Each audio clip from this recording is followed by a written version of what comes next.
बिस्मिल्लाहिर्रहमानिर्रहीम। अस्सलाम वालेकुम नादरीन, आप यूट्यूब चैनल देख रहे हैं। मैं इमरान खान हूँ। ये बहुत इंपॉर्टेंट वीलॉग है, इसको आप गौर से सुनिएगा। आपको एक बात समझ आ जाएगी जो आज का सबसे बड़ा नुक्ता है। यानी कल जो DGISPR ने एक प्रेस कॉन्फ्रेंस की, उसका जो नुक्ता सबसे ज़्यादा डिस्कस हुआ वो ये था कि इमरान खान सच्चे दिल से माफ़ी मांगे और आइंदा इस तरह की सियासत करने से तौबा करें, या वो माफ़ी मांग ले। इमरान खान साहब, माफ़ी की एक डिमांड है जो बड़े लंबे अरसे से चल रही है। पहले ये पैगाम मुख्तलिफ सहाफ़ियों के ज़रिए से आता था, फिर ये पैगाम हमें ख़बरों की सूरत में मिलता था, फिर ये मुख्तलिफ सियासतदानों के मुंह से मिलना शुरू हुआ, और अब DGISPR के मुंह से हमने सुना कि इमरान खान साहब यानी वो माफ़ी मांगे और माफ़ी मांग के जो है मामला फिर आगे बढ़ सकता है। बज़ाहिर ऐसा दिखाई दे रहा है। सबसे बड़ा सवाल ये है कि क्या इमरान खान साहब माफ़ी मांगेंगे? तो मैं पहले कुछ चीज़ें क्लियर कर दूं, खासतौर पे पाकिस्तान तहरीक इंसाफ के लोगों के लिए, कि बाद में कोई फड्डा ना डाल दे। इसको गौर से सुने और समझें कि एक्चुअली मैं क्या कह रहा हूं। क्या इमरान खान माफ़ी मांगेगा, या इमरान खान को माफ़ी मांगनी चाहिए, या इमरान खान माफ़ी मांगने के लिए राज़ी हो जाएंगे? इसके लिए पहले आप एक चीज़ फ़र्ज़ कर लें, या आप अपने दिमाग में ये बिठा लें कि इमरान खान ने इक़्तिदार नहीं लेना, उनकी सियासत में दिलचस्पी नहीं है, और वो उन्हें कुछ भी नहीं चाहिए। फ़र्ज़ करें वो निज़ाम से कुछ भी नहीं चाहते।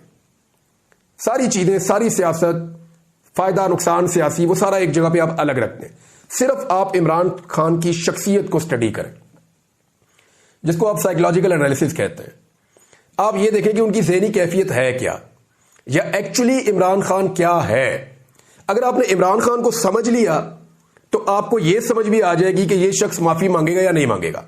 मैं आपको फिर कह रहा हूं कि एक लम्हे के लिए अपने दिमाग में आप ये रखिए, कम से कम इस वीलॉग को सुनते हुए, कि इमरान खान कोई लीडर नहीं है। आप अपने दिमाग में ये रख लें मिसाल के तौर पे, और अपने दिमाग में आप ये भी रख लें कि इमरान खान जो है वो कोई ना वो लीडर है मिसाल के तौर पे, ना इमरान खान साहब जो है वो उनको दोबारा इक़्तिदार में आना है, ना वो मुल्क और कौम के लिए कोई चीज़ें अभी सोच रहे हैं। आप फिलहाल अपने दिमाग में ये रख लें। अब सिर्फ आप ये देखें कि एक्चुअली इमरान खान है क्या, वो बने कैसे, उनके पास क्या स्टेटस है, और वो माफ़ी मांगेंगे या नहीं मांगेंगे।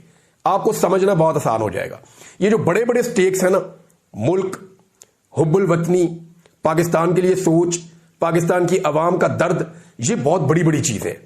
ये बड़ी चीज़ें जब हम साथ जोड़ देते हैं ना तो चीज़ें और कंप्लेक्स हो जाती हैं। आप इनको साइड पे रख लें। अब आप आ जाए सिर्फ इमरान खान। अगर इमरान खान ज़ाती तौर पे एक आप ये कहें कि इन सारी चीज़ों से मुबर्रा भी हो जाए, इनसे बाहर भी निकल जाए, तो एक्चुअली इमरान खान क्या है, आप इसको समझिए कि वो क्या है जिससे माफ़ी का तकाजा किया जा रहा है। पहले तो आप ये देखें कि माफ़ी क्यों कहा जा रहा है कि माफ़ी मांगे। यानी इमरान खान गिरफ्तार है, कुछ लोग मिलिट्री की कस्टडी में भी हैं, मिलिट्री कोर्ट्स के अंदर भी केसेस चलते रहे हैं, ये सारे मामला अदालत में पेंडिंग है। फिर इमरान खान से क्यों कहा जाए कि वो माफ़ी मांगे? फिर तो इंसाफ होना चाहिए ना। उसूली बात यह है कि बंदे अंदर हैं या बाहर हैं, सारे केसेस का सामना कर रहे हैं, तो फिर तो इंसाफ होना चाहिए, फिर तो माफ़ी का तकाजा होना ही नहीं चाहिए। यानी ये जो माफ़ी का तकाजा है, इससे एक चीज़ तो समझ आती है कि सिस्टम इस चीज़ को समझ गया है कि इमरान खान इररेलेवेंट नहीं है। कम से कम इमरान खान और उसकी पॉलिटिकल पार्टी पाकिस्तान के नुक्ता नज़र से इतने रेलिवेंट ज़रूर है कि इनके बगैर काम आगे नहीं बढ़ेगा, लिहाजा इनका वापस आना भी ज़रूरी है। अब इनके वापस आने के लिए गुंजाइश क्या निकाली जाए, तो उसमें एक माफ़ी का एलिमेंट है कि जनाब माफ़ी मांग ले। ये गुंजाइश निकल जाती है तो इमरान खान साहब सिस्टम के अंदर वापस आ जाए, ताकि सिस्टम भी अपना काम करता रहे। यानी माफ़ी की तभी आएगी ना चीज़। इमरान खान ने तो नहीं कहा कि मैं माफ़ी मांगना चाहता हूं, जब उनकी तरफ से कोई डील की ख्वाहिश भी नहीं आई, उन्होंने अपने मुंह से कहा भी नहीं। वो तो कह रहे हैं कि बातचीत तो मैं कर सकता हूं, डील मैं नहीं करूंगा, अपने मौक़िफ़ से नहीं हटूंगा। ये उनका मौक़िफ़ है। अब ये माफ़ी वाली बात आती कहां से? यानी जितने सहाफ़ी एस्टेब्लिशमेंट के करीब है, या हुकूमत के करीब है, या रियासती बयानिए को बताते हैं, या सिस्टम के अंदर रह के काम कर रहे हैं, वो सहाफ़ी बार बार ये नुक्ता नज़र लेकर आते हैं माफ़ी वाला। तो इसका मतलब है कि माफ़ी का एक तकाजा किया जा रहा है कि इमरान खान माफ़ी मांग ले, और ये वो गुंजाइश है जो इमरान खान के लिए निकाली जा रही है, क्योंकि ऐसा लगता है कि सिस्टम ये बात समझ गया है कि इमरान खान के बगैर सिस्टम का चलना और आगे बढ़ना पाकिस्तान में मुश्किल है। लिहाजा ये इररेलेवेंट नहीं है, स्टिल रेलिवेंट है, तो इसको वापस आना पड़ेगा या लाना पड़ेगा। तो उसके लिए कोई गुंजाइश निकाली जाए। तो आज तो ये बात आ रही है माफ़ी, हो सकता है मुस्तकबिल में कुछ और हो, या हो सकता है पाकिस्तान के हालात कुछ ऐसे हों ये माफ़ी इमरान खान को मांगनी ना पड़े। ये सारी चीजें अभी छोड़ दें, इमरान खान की जो शख्सियत है वो क्या है, जरा इसका एनालिसिस कर लेते हैं। देखिए खबरें बहुत सारी हैं, वो बाकी लोग आपको वीलॉग्स में बता देंगे, खबरें आपको मिल जाएंगी। मैं आपको बताऊंगा कि एक्चुअली इमरान खान क्या है और माफी मांगेगा या नहीं मांगेगा। सिस्टम चाह रहा है कि इमरान खान माफी मांगे, क्योंकि सिस्टम चाह रहा है कि इमरान खान सिस्टम में वापस आए। माफी मांगेगा तो वापस आएगा ना। इमरान खान ने तो कोई इस पे बात ही नहीं की, सिस्टम ये बात कर रहा है कि माफी मांगे और सिस्टम में वापस आए। इसका मतलब है कि इमरान खान इररेलेवेंट नहीं हुआ अभी तक। 1952 में यह शख्स पैदा हुआ इमरान खान। 1971 में इसने अपना पहला टेस्ट मैच खेला। यह पाकिस्तान का सबसे मकबूल खेल है क्रिकेट, और उसमें इमरान खान जैसा एक हीरो आता है 1971 में। अब आप समझ सकते हैं कि 71 के अंदर एक नौजवान क्रिकेट में आया और 19 साल की उम्र में हीरो बन गया। 70 की दहाई के एंड में और 80 की दहाई में ज्यादातर नौजवान आपको जो मिलेंगे उनका नाम आपको इमरान मिलेगा। उसकी वजह यह है कि यह इतना बड़ा हीरो था उस दौर का। उन 20 सालों में यह शख्स इतना बड़ा हीरो था कि बेशुमार लोगों ने अपने बच्चों के नाम इस शख्स के नाम के ऊपर रखे।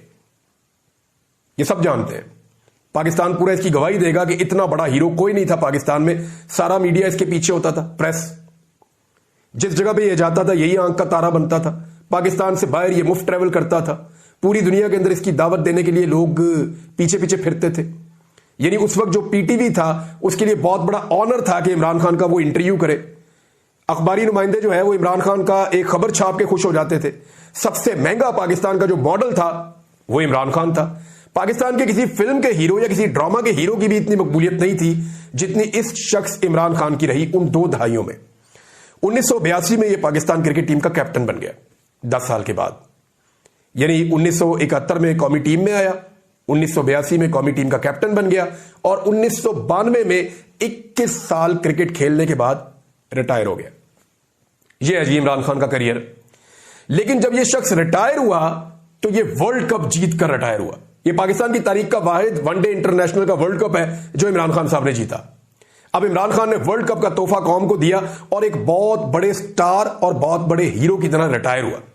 अब नॉर्मली पाकिस्तान में हीरोज के साथ होता क्या है मैं आपको बता देता हूं। हीरोज आहिस्ता आहिस्ता इररेलेवेंट होते जाते हैं। यानी जिनके दौर में वो हीरो होते हैं ना, यानी जो लोग राजेश खन्ना की फिल्में देखते थे या मोहम्मद अली की फिल्में देखते थे या जो लोग वहीद मुराद की फिल्में देखते थे, उन्हीं को आज वहीद मुराद, मोहम्मद अली और राजेश खन्ना याद है। जो नए दौर के लोग हैं उनको नए दौर के हीरोज याद हैं। तो हर दौर के हीरोज बदलते रहते हैं, बदलते रहते हैं, बदलते रहते हैं। जावेद मियांदाद को वही लोग जानते हैं ज्यादा, या उनसे वो उतना प्यार करते हैं जो उनके दौर में क्रिकेट देख रहे थे। बाद वाले लोग पहचानते जरूर हैं जो क्रिकेट लवर्स हैं, लेकिन उनके लिए जावेद मियांदाद वो नहीं है जो आज बाबर आजम है। उनके लिए शायद यूनुस खान ज्यादा रेलिवेंट होगा जो वर्ल्ड कप भी जीत कर लाए, शायद शाहिद अफरीदी ज्यादा रेलिवेंट होगा, शुएब अख्तर बड़ा रेलिवेंट होगा। तो ये बहुत कम होता है कि एक हीरो अपनी रिटायरमेंट के बाद या अपना करियर खत्म करने के बाद लंबे अरसे तक उसी तरह का हीरो का स्टेटस मेंटेन कर पाए।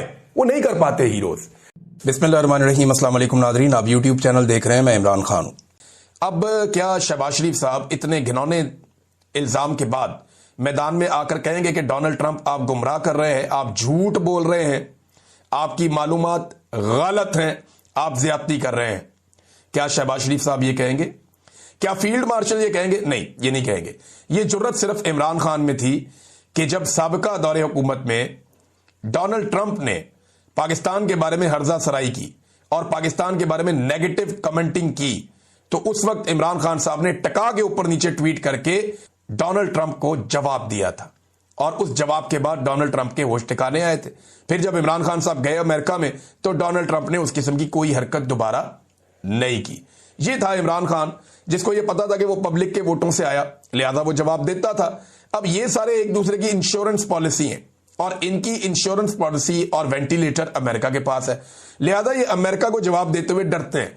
अब किन अल्फाज में जवाब देते हैं, डरते डरते देते हैं, क्या बात करते हैं इसके बारे में भी कुछ कह नहीं सकते। लेकिन डोनाल्ड ट्रंप ने पैंतरा बदलना अभी सिर्फ शुरू किया है। इमरान खान साहब को अगर जेल में रखना है तो इन सबको मिलकर रहना पड़ेगा, क्योंकि ये सारे इमरान खान से डरते हैं। किसी का मैंडेट जाली है, कोई इस बात से डरता है कि उसने जुल्म बहुत कर दिया है, कोई इंक्वायरी से डरता है, कोई नौकरी से डरता है, किसी चीज से। सब लोग डरे हुए हैं।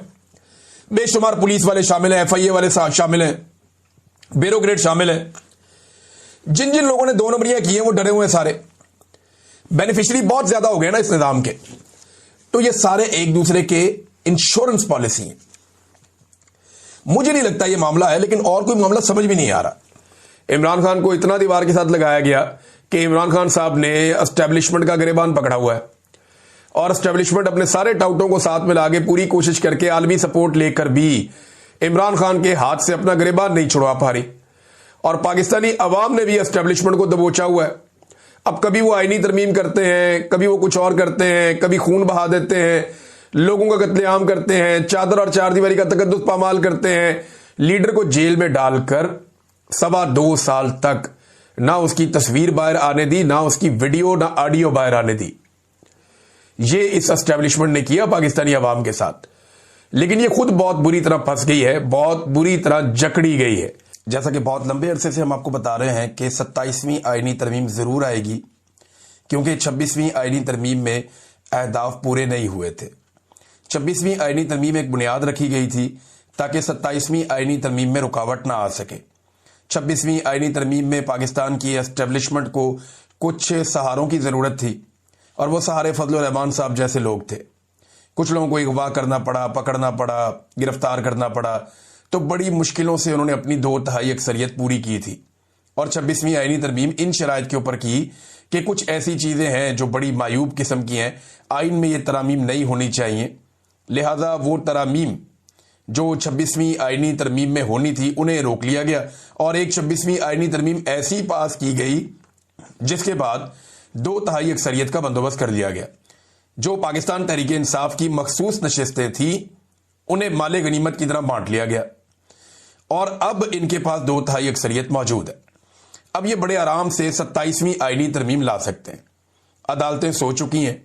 आईनी तरमीम को रोकने के लिए आईनी बेंच होता है, आईनी बेंच हुकूमत खुद बनाती है, लिहाजा सारा रास्ता साफ है।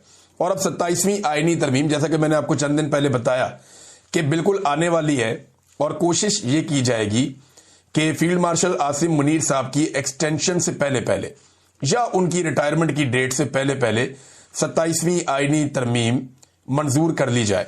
ये निज़ाम जो है वो ऐसा लगता है कि बावला हो गया, और वो ये चाहता है कि किसी तरह पलक झपकते में ये महीना गुजर जाए। लेकिन महीना लंबा है, और पाकिस्तान में जो है वो एक्सटेंशन को अब एक गाली की तरह लोग देखते हैं। लोग ये कहते हैं कि एक्सटेंशन एक ऐसी बीमारी है जिसकी वजह से पाकिस्तान खोखला हुआ। मैं जाती तौर पे मुझे ये लगता है कि किसी को भी पाकिस्तान में किसी भी महकमे में किसी भी इदारे में अब एक्सटेंशन नहीं मिलनी चाहिए, क्योंकि इससे बड़े नुकसानात ये होते हैं कि एक तो जिसको एक्सटेंशन मिल जाती है वो इस्तेहसाल करता है बाकी लोगों का जिनकी नीचे से बारी आ रही होती है। दूसरा, इदारे के अंदर एक अजीब सी कैफियत पैदा हो जाती है कि यार हम इतने बेकार हैं, हम इतने बेकार हैं कि हम ये ड्यूटी नहीं संभाल सकते, ये भी बात पैदा हो जाती है। फिर कोई भी लाजमो मलजूम नहीं होता, एक दिन तो हर एक को रिटायर होना होता है, एक एक्सटेंशन के बाद तो फिर जाना ही पड़ेगा ना। मैक्सिमम कोई आदमी अपनी नौकरी को खींच के 10 साल ले जा सकता है, इससे ज्यादा क्या लेकर जाएगा। यहां डिक्टेटर 10 साल के बाद फारिग हो जाते हैं। परवेज मुशर्रफ को देख लें, ज़ियाउल हक को देख लें, लंबा टाइम निकाला लेकिन एक दिन घर जाना पड़ा। तो सबको ही जाना पड़ता है, ऐसा नहीं है कि ये चिपक के रह जाएंगे। जाना पड़ा था अयूब खान को भी, जाना पड़ा था याया खान को भी, राहिल शरीफ को भी जाना पड़ा था, जनरल बाजवा को भी जाना पड़ा था, एक दिन जनरल आसिम मुनीर को भी जाना पड़ेगा। तो इनके बाद भी कोई जर्नैल ही आएगा ना जो आर्मी चीफ बनेगा पाकिस्तान की आर्मी का, क्योंकि ये मुल्क भी रहना है और ये फौज भी रहनी है। तो इसको प्रोफेशनल तरीके से अगर आगे बढ़ाया जाए, ये बहुत ज्यादा डिस्कशन हो रही है आजकल सोशल मीडिया पर। आफ्ताब इकबाल साहब, क्योंकि एक बड़े सीनियर जर्नलिस्ट हैं, उन्होंने एक बड़ा जबरदस्त ट्वीट किया और उन्होंने कहा जी, मार्शल लॉ अदवार में अजीबोगरीब तरामीम ने लोगों को अजियत में रखा, नई तारीख लिखना शुरू कर देते हैं, मुताला पाकिस्तान असर नौ लिखना शुरू कर देते हैं, अजीबोगरीब तारीख हमें पढ़ाते हैं और समझाते हैं, और ये सारे तजर्बे पूरी तरह नाकाम हुए हैं। यानी डिप्लोमेसी भी हमने करनी है, मईशत भी हमने चलानी है, एडमिनिस्ट्रेशन हमसे बेहतर कोई नहीं कर सकता, एहतसाब भी हम करेंगे, अदलिया को भी हम ही गाइड करेंगे, इलेक्शन कमीशन भी हमसे पूछे बगैर कदम नहीं उठा सकता। अहलियत सिर्फ हम में है, जो हम कहेंगे वही सिक्का राइजुल वक्त होगा। ये आफ्ताब इकबाल साहब ने कहा, और यही एक सोच है, एक आमराना सोच है जो पाकिस्तान को इस नहज तक ले आई है कि पाकिस्तान अंदर से खोखला हो गया। आज आप मईशत की हालत देखें, बदतरीन हालात हैं। लगातार 3 साल से पाकिस्तान की बरामदात का क्या हाल है। सरमायाकारी पाकिस्तान में कोई नहीं कर रहा, लोग पाकिस्तान छोड़कर जाना चाहते हैं। एयरपोर्टों को अब लोगों को रोकने की कोशिश में लगा दिया है लोगों को कि जनाब बंदे रोको बाहर जाने से। लगातार पाकिस्तान से ब्रेन ड्रेन हो रहा है। खौफ की फिजा पाकिस्तान में एक कायम की हुई है। इंसानियत का हकूक की पामालियां हो रही हैं, और इसके अलावा पाकिस्तान में दहशतगर्दी बढ़ती चली जा रही है कंट्रोल होने की बजाय। चले, खैबर पख्तूनख्वा में तो ये कहते हैं ना कि उनको गवर्नमेंट सपोर्ट नहीं करती। बलूचिस्तान में दहशतगर्दी के बड़े बड़े वाकयात हुए, जबकि वहां पे हुकूमत जो है वही एस्टेब्लिशमेंट की है। वो जो चाहते हैं उस हुकूमत से करवा लेते हैं। मुकम्मल सपोर्ट उन्हें वहां पे हुकूमत की जानिब से मिलती है, लेकिन उस मुकम्मल सपोर्ट के बावजूद वहां पे अमन कायम नहीं हो पा रहा। वजह पॉलिसी का है, पॉलिसी ठीक नहीं है। और जो आफ्ताब इकबाल साहब बात कर रहे हैं ना, बात यही है। नादरीन, एक और बड़ी इंटरेस्टिंग खबर है, और खबर यह है कि मरियम नवाज के बैनर्स और पोस्टर्स लाहौर से उतारे जा रहे हैं।